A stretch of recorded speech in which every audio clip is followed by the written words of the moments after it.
কেন জাগে না জাগে না অবশ পরাণ, কেন জাগে না জাগে না অবশ পরাণ। নিশিদিন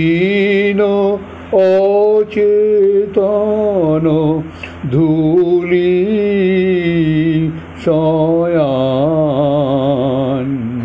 কেন জাগে না জাগে না অবশ পরাণ।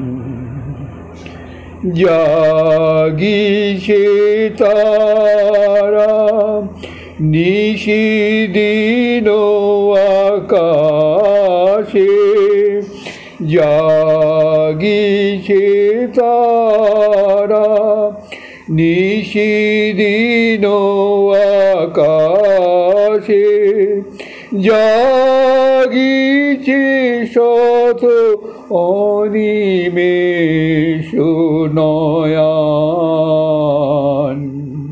কেন জাগে না জাগে না অবশ পরাণ। বিহগে গায়ে বনে ফুটে ফুল রাশি, চন্দ্রমা হাসে সুধাময় হাসি।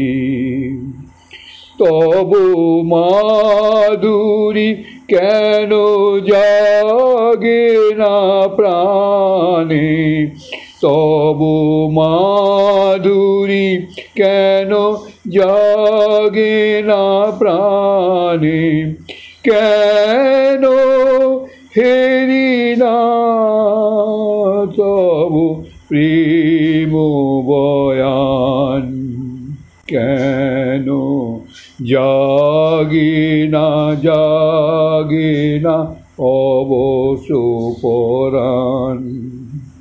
পাই জননীর অযাচিত স্নেহ, ভাই ভগিনীর মিলি মধুময় গেহ, কত ভাবে সদা তুমি আছো হে কাছে, কত ভাবে সদা তুমি আছো হে কাছে, কেন করি তোমা ওদে দূরে প্রয়াণ,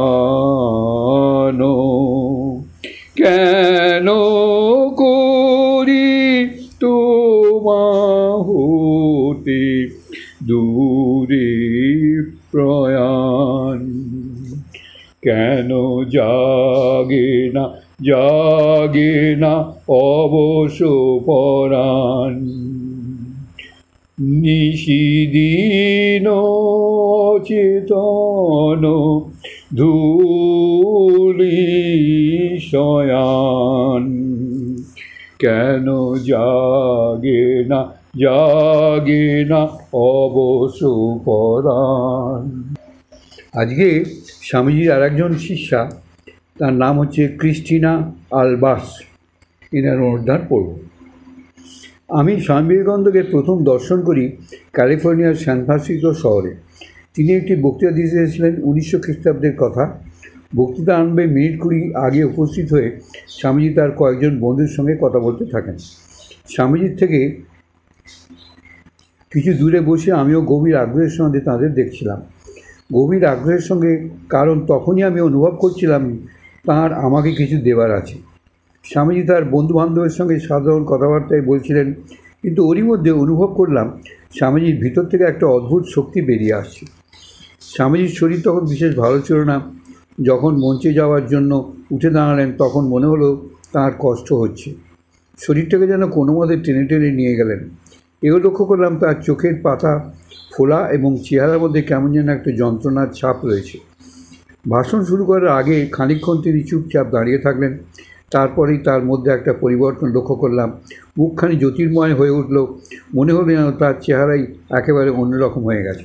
বলছে এইখানে একটা, এই যে চুপচাপ দাঁড়িয়ে থাকলেন, এই সঙ্গে একটা কথা অনেকবার বলেছি, আবার বলছি। নিবেদিতা এই নিয়ে প্রশ্ন করেছিলেন যে আপনি কোনো বক্তৃতার আগে চুপচাপ এসে দাঁড়িয়ে থাকেন কেন কিছুক্ষণ, তারপরে বক্তৃতা শুরু করেন? অন্যান্য বক্তারা তা তো করে না। তখন স্বামীজি বললেন যে আমি বক্তৃতা দিবস যখন উঠে দাঁড়াই তখন অপেক্ষা করি কখন ঠাকুর এসে আমার হাতটা ধরবেন। যতক্ষণ না ঠাকুর এসে আমার হাতটা ধরেন ততক্ষণ পর্যন্ত বলতে শুরু করি না। এটি হচ্ছে স্বামীজি চুপচাপ দাঁড়িয়ে থাকার রহস্য। স্বামীজি বলতে শুরু করলেন, আশ্চর্য এক সম্পূর্ণ নতুন এক মানুষ। মহামানবের প্রচণ্ড আত্মশক্তি এবার প্রত্যক্ষ করা গেল। তাঁর বাণীর বিপুল শক্তি আমি প্রাণে প্রাণে অনুভব করলাম। বুঝলাম তাঁর কথা কেবল কানে শোনার নয়, হৃদয়ে ধারণ করে অনুভব করার বস্তু। তাঁর বাণী আমাদের চৈতন্য সাগর টেনে নিয়ে যাচ্ছিল উচ্চতর সত্তার অনুভূতির গভীরে।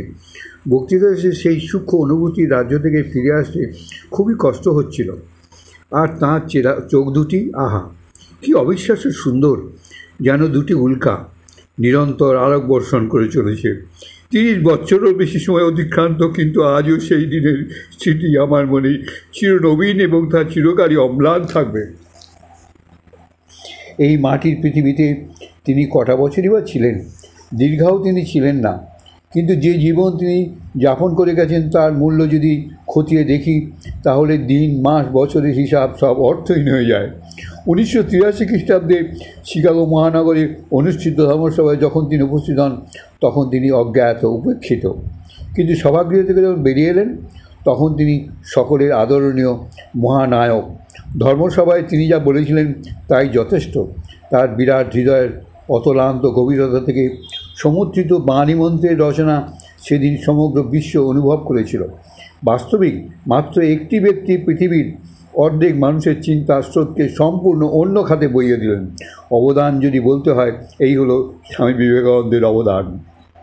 শরীরের ক্ষয় অনিবার্য, সে কথা ঠিক, কিন্তু অমানসিক পরিশ্রমের ফলে তাঁর স্বাস্থ্য বড় তাড়াতাড়ি ভেঙে পড়ল। অবশ্য তার কাজও তখন শেষ।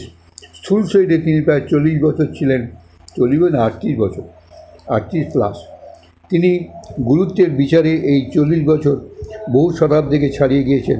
এক মহান ব্রত উদযাপনের জন্য তিনি দেবলোক থেকে মর্তে নেমে এসেছিলেন। সেই উদ্দেশ্য সিদ্ধ করে আবার তিনি সেই দেবলোকেই ফিরে গেলেন।